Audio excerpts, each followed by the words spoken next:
Man. A corrida ao polo.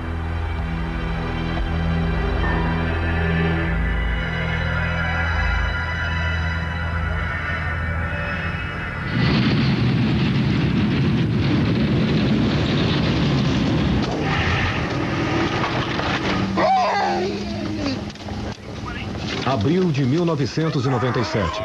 Brad Stafford está partindo rumo ao Polo Norte. 88 anos antes, seu bisavô reivindicara o Polo Norte para os Estados Unidos. Estou indo lá porque vale a pena o sofrimento para ver um lugar que poucas pessoas viram antes.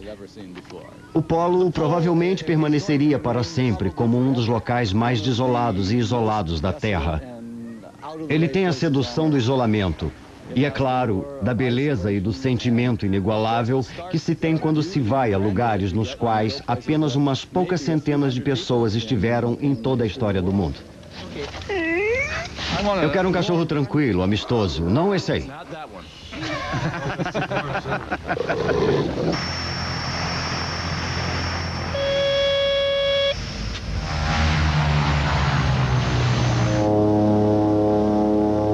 Uma expedição moderna pode contar com o benefício de aviões, satélites e balizas de emergência. Porém, a ansiedade é palpável e os perigos ainda são muito reais. O Ártico é uma das regiões mais inóspitas do mundo.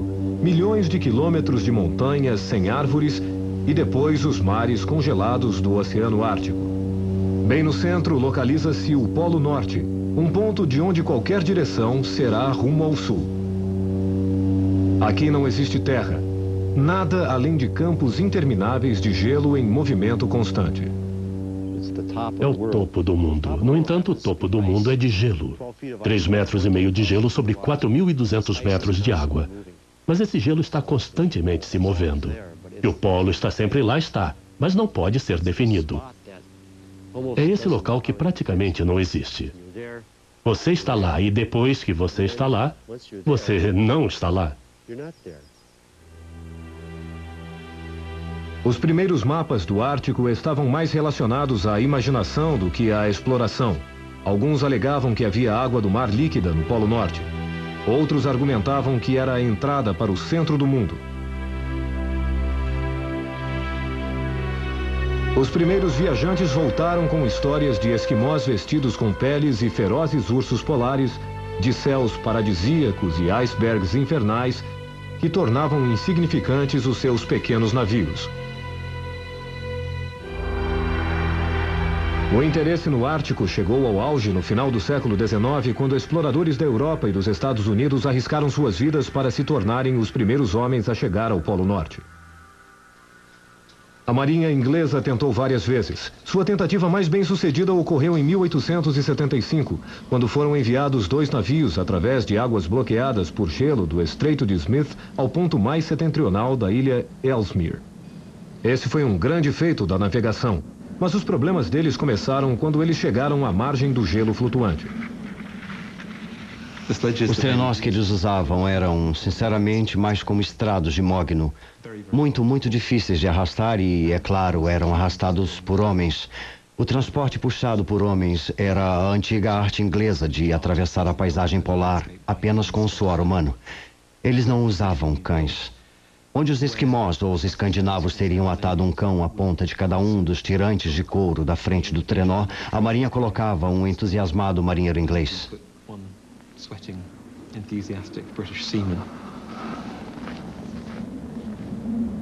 Albert Markham e 14 homens arrastaram seus trenós rumo ao norte por 80 quilômetros para estabelecer um novo recorde de latitude, mas ainda estavam a 640 quilômetros do polo. A viagem de volta foi angustiante. Um dos homens morreu e 11 sofreram as agruras do escorbuto.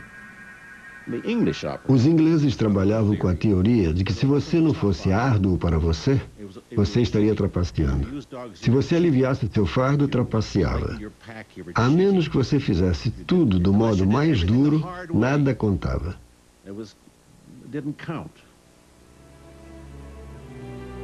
Agora, os ingleses estavam fora da corrida, mas havia outras nações que ainda estavam de olho no prêmio. Em 1882, o norte-americano Lockwood quebrou o recorde de Markham em 6.400 metros. Em 1887, o norueguês Nansen chegou a 86 graus e 14 minutos. E em 1901, uma expedição italiana bateu esse recorde por 32 quilômetros.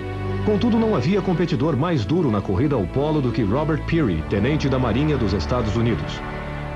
Peary era obcecado, invejoso. Arrogante, impulsivo, capaz. Honestidade e integridade absolutas a vida toda dele. Um homem tão determinado que era impossível dizer não a seus desejos. Eu juro que Peary, em seu auge, provavelmente foi mais conhecido em todo o mundo do que Neil Armstrong. A 6 de setembro de 1909, Peary anunciou ao mundo que chegara ao Polo Norte, dando início a uma das controvérsias mais ardentes da história das explorações e que perdura até hoje. A história dele era a da obsessão de toda uma vida. Em 1877, ele se formou em engenharia civil na Universidade de Bowdoin, no Maine. Ele não tinha muita certeza do que faria a seguir, mas sabia o que queria: fama. Quando ele tinha apenas 24 anos, escreveu uma carta que dizia: "Sabe, mãe, eu tenho que ser famoso. O meu nome tem que ser conhecido além de um pequeno círculo de amigos." Ele disse que a única pessoa que seria tão famosa quanto Colombo como descobridor seria a pessoa que fosse ao Polo Norte.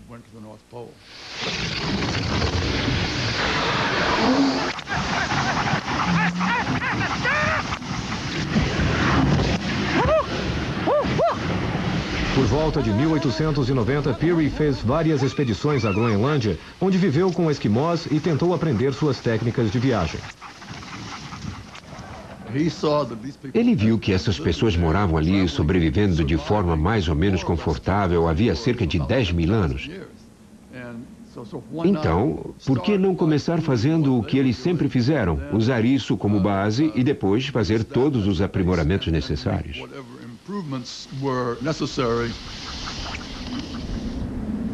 Em 1898, Peary se sentiu pronto para sua primeira tentativa séria de atingir o polo.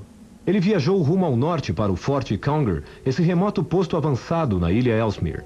Mas, temendo que uma expedição rival norueguesa chegasse primeiro, ele cometeu o erro fatal de viajar no auge do inverno.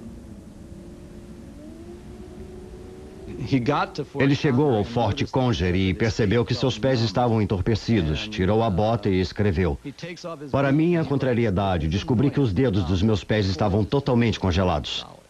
Na verdade, 8 dos dedos dos pés estavam congelados e foram amputados ali em Forte Conger. A dor era tal que o lábio inferior começou a sangrar, de tanto que ele o mordeu para não gritar. Foi naquele momento, enquanto ele jazia naquele forte de madeira frio e gélido no meio da escuridão, que ele rabiscou a citação de Sêneca que diz: "Não sei dizer em latim, que foi como ele disse, mas é: encontrarei o caminho ou farei um."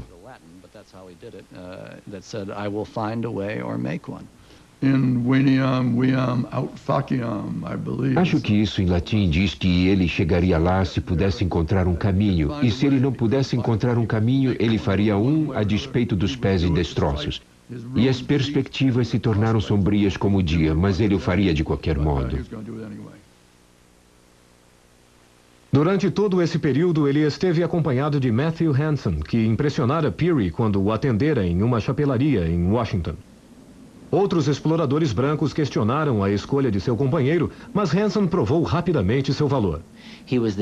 Ele foi o único não esquimó que ficou entre eles e aprendeu a falar a língua deles muito bem. Todos os outros exploradores polares, muitos dos quais se gabavam de seus talentos na língua esquimó, não eram tão bons nela quanto ele. Eles achavam que ele tinha uma afinidade maior com eles. Ele aprendeu rapidamente os costumes deles, o que os agradou. Ele conseguia construir um trenó de cães junto com eles. Ele conseguia viajar com os cães. Todas essas características o tornaram cativante para as pessoas. Peary tinha um relacionamento interessante com Hanson.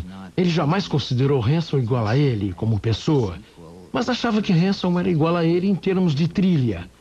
Às vezes, descrevia Hanson como indispensável a ele.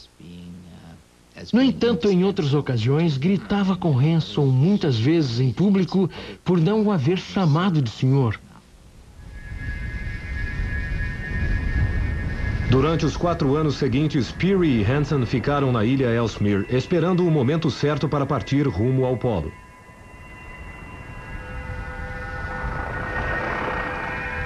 Por 2 vezes eles se aventuraram nas massas de gelo flutuante do Oceano Ártico, mas em ambas seus planos foram frustrados. E cada vez que Peary falhava, sua obsessão aumentava.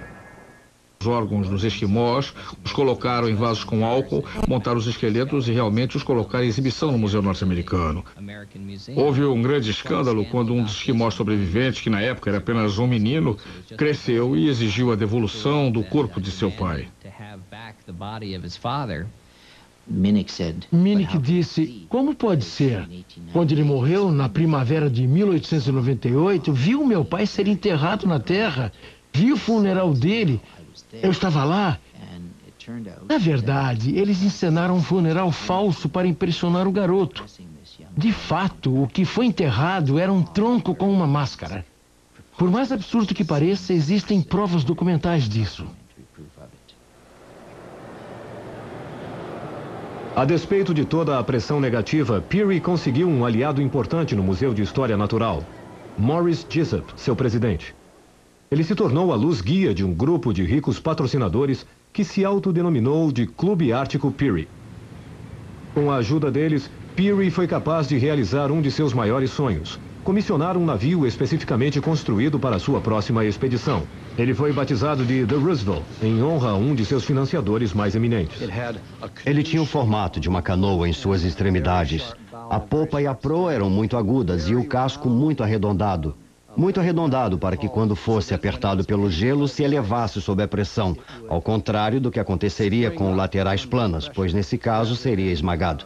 O sujeito que terminou a construção do navio disse que poderia ter construído 3 navios com a quantidade de madeira que Peary usou no The Roosevelt.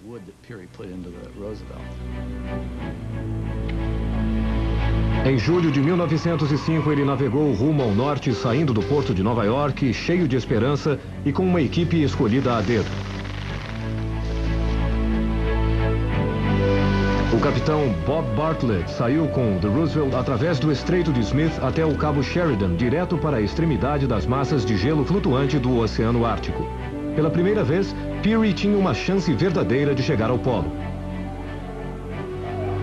Em 28 de fevereiro, Matthew Hanson partiu, levando o primeiro dos 20 trenós de Peary. Inicialmente, o gelo é muito difícil para se atravessar. Montes muito compactos e a força física necessária é muito grande. Depois chega-se a um local onde, naquela época, havia um afloramento de água, como um canal. E isso está se movendo por causa da pressão do gelo nos 2 lados, do próprio gelo que está se movendo. Ele está sempre se dilatando e se estreitando todo o tempo. Durante 7 longos dias, eles esperaram no convés. Peary ficava mais e mais frustrado com o passar do tempo. Um dia ficou mais frio do que antes e criou-se uma fina membrana de gelo sobre a água. E o gelo de água salgada é flexível. Quando se pisa nele, ele afunda como borracha. É como andar em um colchão de água. Isso assusta muito quando a gente está tentando se acostumar com ele. Eles tinham que atravessar mais de 1 quilômetro desse canal. E em determinado ponto, o calcanhar dele perfurou o gelo. Em outro ponto, foi outro homem. Eles escutaram alguém gritar quando o calcanhar dele atravessou o gelo e ele nem se atreveu a olhar ao redor. E pensou, oh meu Deus, quem terá sido? Quando atravessaram a água, os suprimentos tinham quase acabado. Depois de mais 9 dias no gelo, Peary ordenou que Hanson desfraldasse as bandeiras para marcar um novo recorde de proximidade com o polo. Ele estava a quase 290 quilômetros de seu objetivo.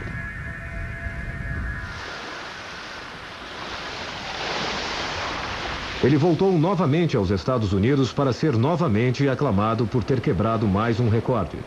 Mas quando ele ponderava sobre o futuro em sua casa na Ilha Eagle, na costa do Maine, seu desapontamento cresceu. Ele estava com 50 anos. Ele dedicara ao Ártico os melhores anos de sua vida, mas ainda não alcançara sua meta. E sabia que não era o único homem interessado no polo. O milionário William Ziegler já financiara 2 tentativas de chegar ao polo a partir do arquipélago russo. Walter Wallman, jornalista de Chicago, anunciara que voaria até lá em um dirigível. Porém, o maior rival de Peary era seu ex-amigo e colega, o Dr. Frederick Cook. Ele era um homem muito bem apessoado, amável, agradável. Muito capaz, muito agradável. Era amável. Popular. Muito agradável. Basicamente, ele era um cara simpático. Cook acompanhou Peary em sua primeira grande expedição à Groenlândia. No entanto, durante 15 anos, ele esteve fazendo seu nome por conta própria. Ele havia ficado famoso na Europa por sua conduta heróica na expedição belga à Antártica em 1897. Seu melhor feito, que angariou fama, foi a conquista do Monte McKinley, o ponto culminante da América do Norte. Ele era o presidente em exercício do Clube de Exploradores de Nova York. Era membro fundador do Clube do Ártico e do Clube Alpino da América. Ele sabia que quem chegasse ao Polo Norte se tornaria uma celebridade internacional, conhecida além da fraternidade de exploração, como no caso do Monte McKinley. Era uma recompensa enorme. Havia necessariamente uma rivalidade desde o início, porque ele também sabia que Peary queria chegar primeiro ao Polo Norte. Peary já estava tentando havia muitos anos, quando Cook começou ativamente a tentar. Então, havia necessariamente uma rivalidade, e o desejo de Cook de realizar o mesmo feito magnífico que Peary queria realizar. Em 1907, Cook saiu discretamente do porto de Nova York em uma viagem de caça à Groenlândia. Ou pelo menos foi o que ele disse. Peary conhecia as ambições dele, mas estava convencido de que havia apenas um homem que conseguiria chegar ao polo. Ele havia escrito: "É uma coisa que deve ser feita para a honra e o crédito deste país. É uma coisa que está reservada para ser feita por mim, e é o que eu tenho que fazer." Em 1908, ele fez sua tentativa final. Novamente subiu a bordo do The Roosevelt, disse adeus a Josephine, apertou a mão do presidente e rumou para as massas de gelo flutuante.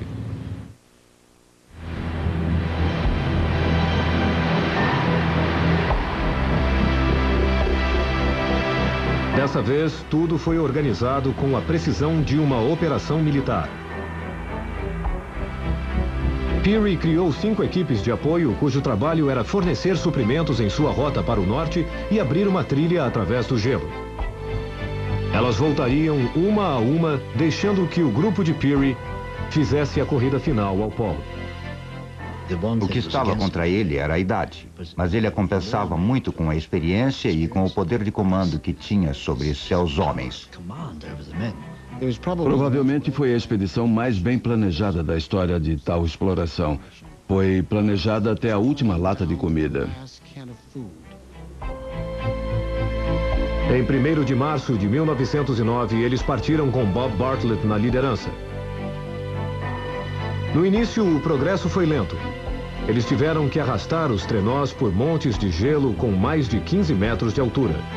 Novamente tiveram que parar no Grande Canal, mas desta vez Peary conseguiu fazer com que todos atravessassem e manteve as linhas de fornecimento intactas. Após 30 dias, eles quebraram o recorde anterior dele. Peary enviou de volta a sua última equipe de apoio antes de rumar ao norte com Hanson e 4 esquimós. Eles estavam descansados, prontos. Ele tinha 50 dias de provisões, 40 cães saudáveis, fortes, os melhores condutores de trenó do mundo e estava pronto para partir. Depois de mais 5 marchas, Peary parou e fez uma série de observações de navegação antes de anunciar que agora havia chegado ao polo. Esse foi o clímax. Aqueles 213 quilômetros eram o fim da jornada e aquilo era a vitória.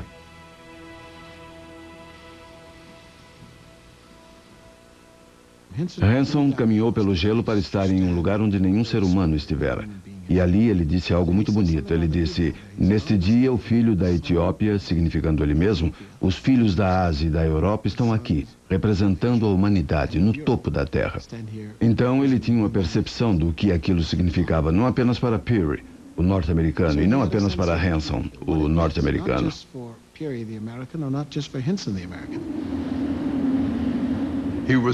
Ele estava tão mental e fisicamente exausto que disse que não sentia nada. Há uma citação em seu diário na qual ele diz algo como: o polo finalmente, o meu sonho e meta de 20 anos, e tudo isso parece tão trivial.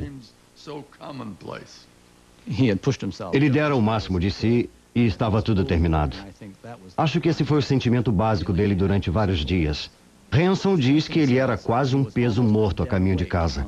O homem estava simplesmente exausto.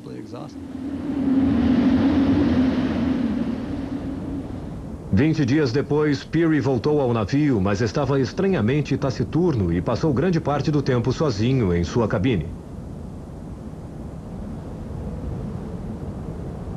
Após 8 semanas, ele enviou 4 homens costa abaixo ao Cabo Aldrich para erigir esse monumento solitário ao seu feito.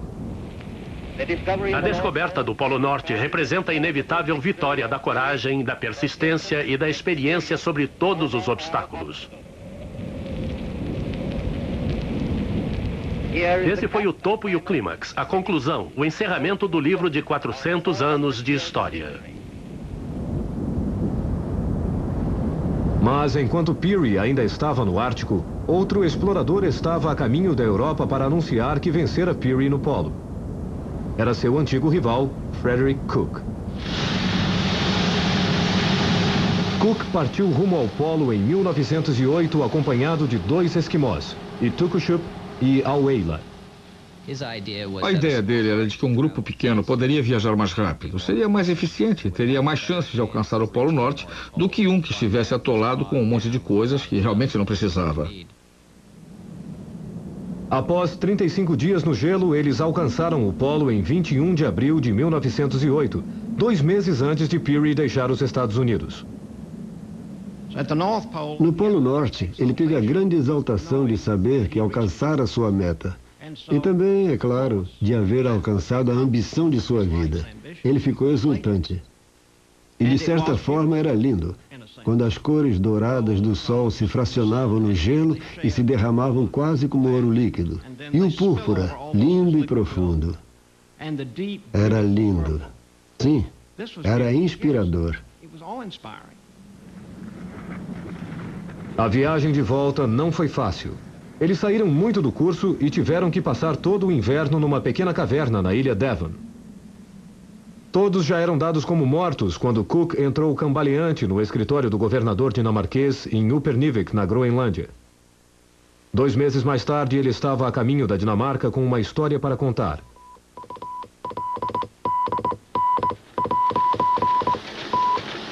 Por uma coincidência espantosa, Cook anunciou sua vitória ao mundo apenas 4 dias antes de Peary apresentar sua reivindicação. Quando Cook chegou a Copenhague, teve uma recepção extasiante. Ele não esperava aquilo. Foi uma surpresa completa para ele. É claro que Cook sabia que a descoberta do Polo Norte seria aplaudida e aclamada, mas nada como isso. Na sua chegada à capital da Dinamarca, devia haver umas 500 mil pessoas nas ruas. Em um banquete oferecido em sua honra, Cook ouviu dizer que Peary chegara ao Polo. Cook ficou de pé e felicitou Peary por seu feito. Essa foi a atitude dele nos primeiros dias depois da chegada de Peary. Mas, se Cook era magnânimo, Peary não era. Quando chegou a Labrador, ele imediatamente fez uma coletiva de imprensa anunciando seu triunfo e denunciando Cook como impostor e mentiroso. Peary ficou lívido. Foi uma surpresa completa. O Dr. Cook havia conseguido manter sua expedição em segredo. Realmente acredito que no início, Peary ficou chocado ao ouvir que Cook sobrevivera. E instintivamente sentiu que Cook estava dizendo uma mentira. Cook prometeu voltar a Copenhague e apresentar seus registros de navegação a uma inspeção formal da universidade. Mas agora ele voltava correndo aos Estados Unidos para defender sua reputação. Nessa época, a desavença chegara ao máximo. Os aliados de Peary o atacavam diariamente. Mas quando Cook chegou a Nova York, no dia 21, teve uma recepção avassaladora. Ele foi o primeiro norte-americano a ser publicamente recebido e aclamado na cidade de Nova York e partiu imediatamente numa viagem de palestras, durante a qual foi muito bem recebido. Foi a história da década e a luta se desenvolveu nas páginas da imprensa mundial. No início, Cook tinha a preferência popular e Peary era condenado como um mau perdedor. Quando o Pittsburgh Observer questionou os seus leitores, 70 mil disseram que acreditavam em Cook e apenas 3 mil acreditavam em Peary. Qual era a questão? A escolha em 1909 era por aquele que chegou primeiro ao polo ou pelo que tinha melhor personalidade? Peary voltou à Ilha Eagle num desespero sombrio. Acho que Peary estava tão totalmente, quer dizer, quase destruído por essa controvérsia no seu início. Eu me sentei no alpendre na Ilha Eagle quando não havia mais ninguém lá, só eu.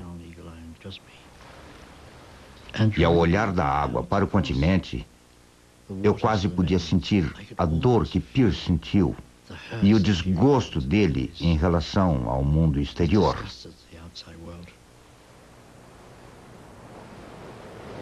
Peary permaneceu à distância, mas nos bastidores o Clube Ártico Peary trabalhava para solapar Cook. A 13 de outubro, o clube desferiu seu primeiro golpe, distribuindo uma declaração assinada por um esquimó de Cook que admitia que eles nunca haviam chegado ao polo. Meu avô sabia que não havia meio possível de Cook ter carregado as provisões para fazer a viagem. Era matematicamente impossível e meu avô sabia disso. E ele conhecia Cook e conhecia os esquimós e sabia que aquilo não podia ser feito. E é claro, logo que os esquimós voltaram, disseram que nunca penetraram mais do que 2 noites no gelo e que nunca estiveram num local onde não pudessem avistar terra. O depoimento foi obtido e registrado pelo homem que tentava desacreditar Cook. Essa não é a forma como a evidência deve ser obtida. O depoimento deve ser ouvido perante um grupo de testemunhas imparciais. Isso esteve totalmente ausente em todo o inquérito Peary. No dia seguinte, foi desferido um golpe para nocautear. O clube apresentou outro testemunho, esse de Edward Barrow, antigo companheiro de Cook de escalada, com uma confissão surpreendente de que em 1906 eles nunca chegaram ao topo do Monte McKinley. Ninguém jamais foi capaz de escalar o Monte McKinley do modo que ele disse que escalou. A descrição de Cook em seu livro relata coisas que não estão lá. Posteriormente foi descoberto que as fotos que ele tirou, incluindo a foto do cimo, todas foram tiradas a muitos quilômetros do cume do Monte McKinley.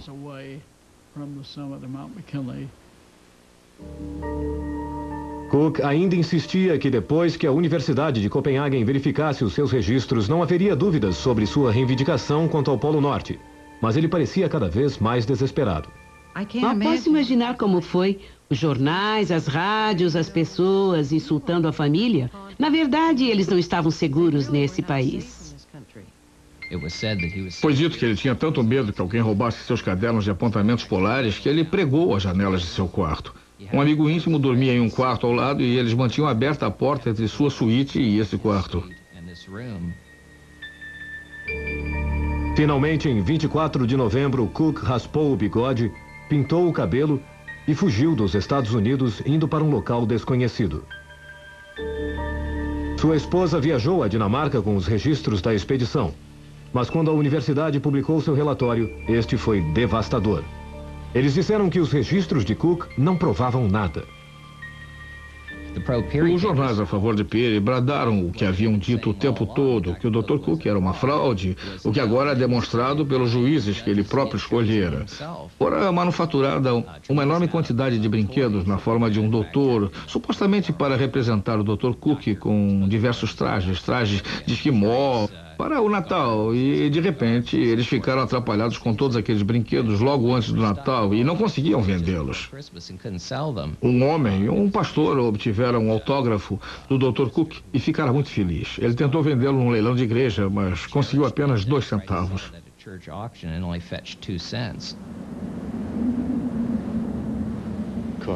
Cook nunca chegou ao Oceano Ártico. Sabe, eu odeio falar sobre Cook, mas primeiro é preciso olhar as fotos nos livros dele e ver a estrutura do trenó. Essa é a chave.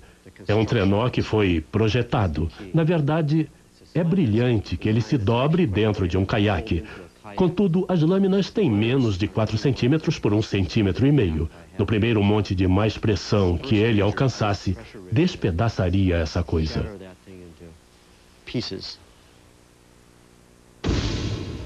Era o momento de Peary sair de seu exílio e vir para a notoriedade. Em novembro, ele apresentou os seus dados de navegação à National Geographic Society, que endossou devidamente sua reivindicação. Na primavera de 1910, Peary fez uma viagem triunfante à Europa. Agora ele podia cobrar muito por suas palestras e para fazer propaganda de produtos.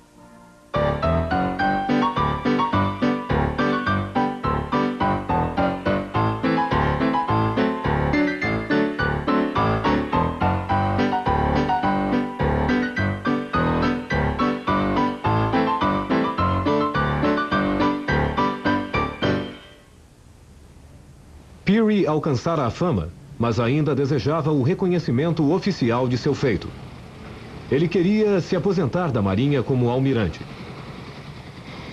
Em janeiro de 1911, ele viajou a Washington para se apresentar diante de uma comissão naval governamental.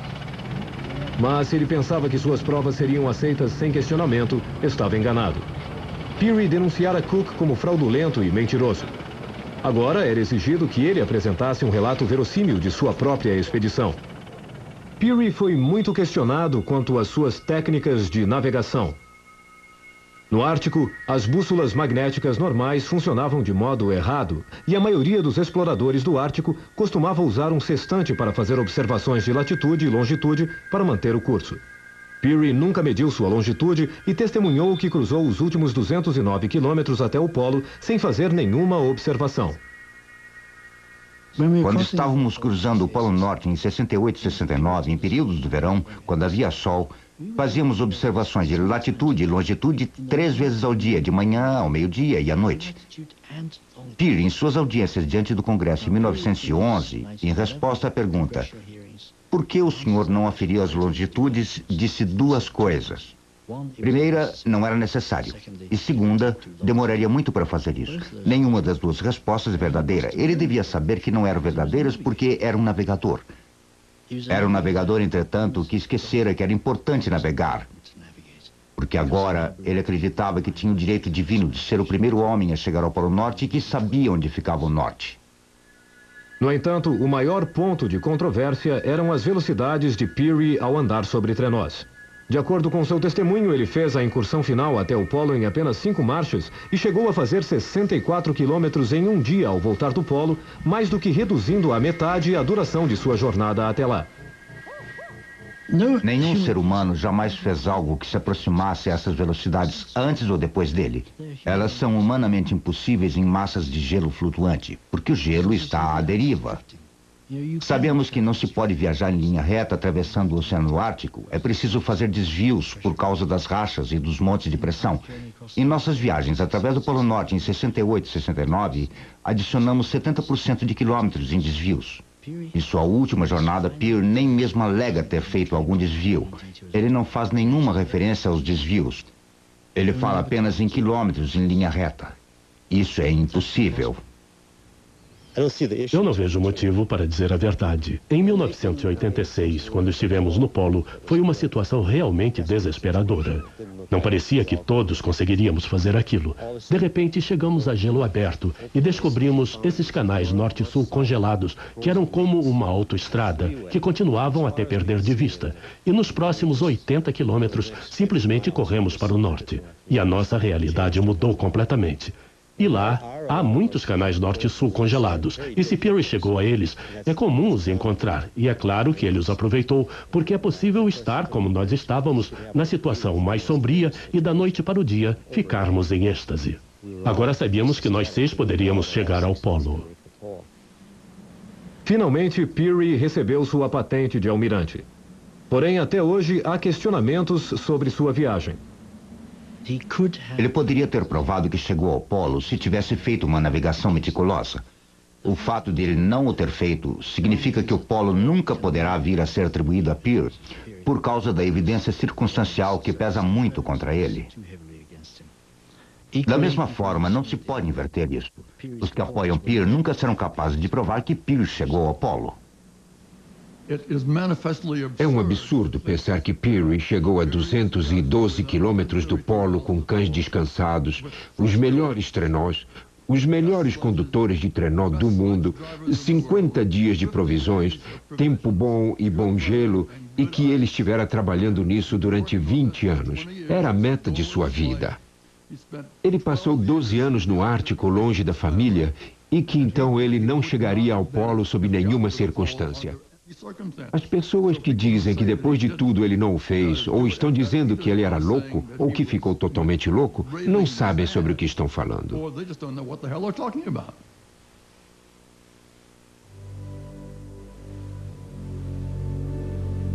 Em 1915, Peary cumprimentou Roald Amundsen, o norueguês que liderou a primeira expedição ao Polo Sul. Mas, em poucos anos, ele definhava com uma anemia perniciosa. A mesma moléstia que o Dr. Cook diagnosticou quando o examinou tantos anos antes na ilha Ellesmere.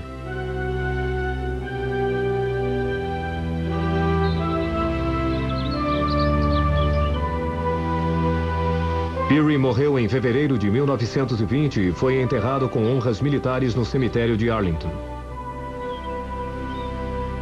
Mesmo agora, sabendo que ele não chegou ao polo, ainda tenho um grande respeito por Peary.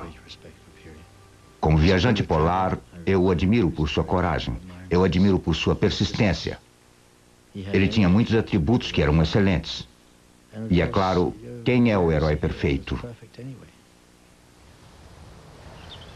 Peary é um cara fácil de ser odiado. E quando defendo Peary, geralmente isso não é popular. Mas sei que ele fez o que disse ter feito. Contudo, há muito mito, muitos mal-entendidos e muitas emoções, porque Peary foi esse tipo de pessoa autoritária. E em 1990, ele não é politicamente correto. E assim sendo, é fácil desgostar dele. E é fácil fundamentar opiniões contra ele. Assim, tudo que se escuta ou se lê será corrompido pelo nosso próprio pensamento. Depois de 1911, Matthew Hansen nunca mais viu Peary e morreu no anonimato. Em 1988, seu corpo foi enterrado novamente no cemitério de Arlington, perto da tumba de Peary. Quando eles voltaram aos Estados Unidos, a National Geographic cunhou medalhas de ouro especiais em honra de Peary por ter chegado ao Polo Norte. A National Geographic Society entrou em contato com Peary e perguntou quem mais foi com o senhor. Peary, com toda a justiça, disse, meu assistente de cor, Matthew Hansen. A National Geographic Society disse, não, quem era o outro homem branco lá? E ele respondeu, Bob Bartlett. A National Geographic Society cunhou uma medalha de ouro para Bob Bartlett, que admitiu que estava a 213 quilômetros de distância do Polo Norte.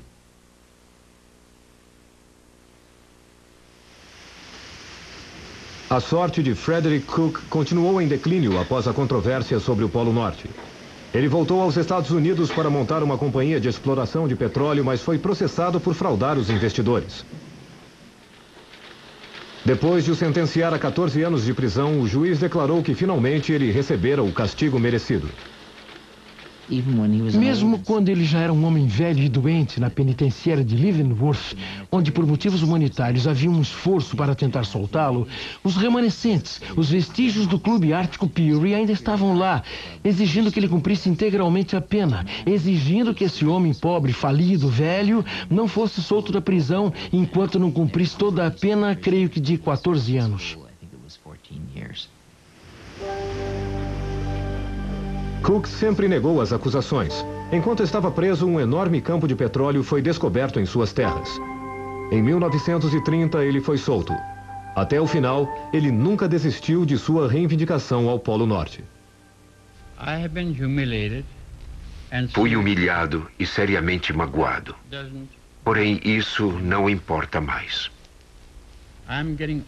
Estou ficando velho. E o que importa para mim é que eu acredito ter dito a verdade. Declaro enfaticamente que eu, Frederick A. Cook, descobri o Polo Norte. Dentro de si mesmo, ele sabia o que tinha feito. Ele não retrocederia agora. Ele não negaria. Na última etapa de sua vida, quando o conheci, não creio que ele lutasse com isso de forma alguma.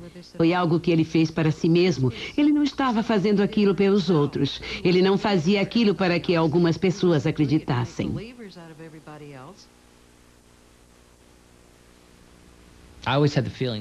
Sempre senti que ele via a si mesmo como um artista do entretenimento. E quando ele fazia palestras sobre chegar ao polo, ele retribuía o valor do dinheiro dos espectadores.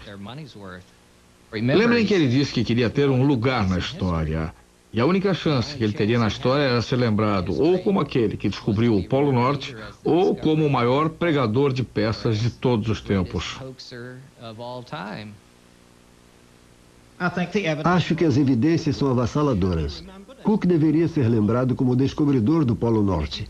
Se você verificar cada seção das explorações dele, descobrirá o mesmo desempenho insuperável, tanto em imaginar soluções quanto em implantar soluções. É por isso que Frederick Albert Cook deve ser lembrado. Após a controvérsia, não houve mais expedições ao polo pela superfície por quase 60 anos. Então, em 1969, Wally Herbert chegou lá em uma rota pelo Alasca. Levamos 13 meses para chegar ao Polo Norte. E depois mais 3 meses além do Polo Norte para chegar à Terra do outro lado. A coincidência mais espantosa foi que chegamos lá no 60º aniversário da data que Peary alegou ter estado lá. 3 ou 4 dias depois, começamos a receber algumas mensagens nos parabenizando por termos chegado ao Polo Norte. Uma delas era de um dos grupos de apoio a Peary e nos parabenizava por sermos os segundos a chegar ao Polo Norte. Alguns dias depois, chegou uma de defensores de Cook, dizendo que éramos os segundos a chegar ao Polo Norte.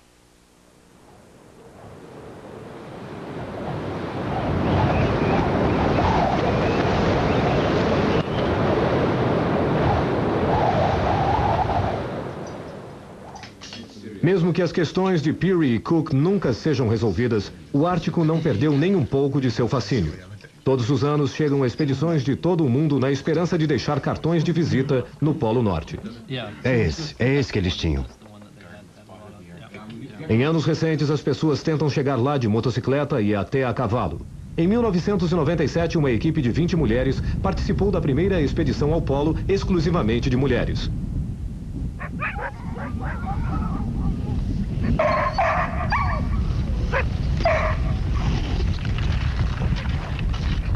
O tempo todo a gente vive para ir lá. E é incomparável, porque eu já fui ao Polo Norte 2 vezes e ao Polo Sul 2 vezes, e já experimentei isso através de equipes. E sempre que estamos chegando perto do Polo Norte, há essa excitação infantil do tipo Papai Noel, sei lá. Sabe, essa emoção de estar no Polo Norte. Não sei. Eu achava que depois de ter vivenciado isso no Polo Norte, quando eu estivesse no Polo Sul não sentiria isso. Mas todos nós vivenciamos aquilo de novo. Mas depois que você chega lá, sabe, você está lá e acabou. Versão brasileira Sincrovídeo.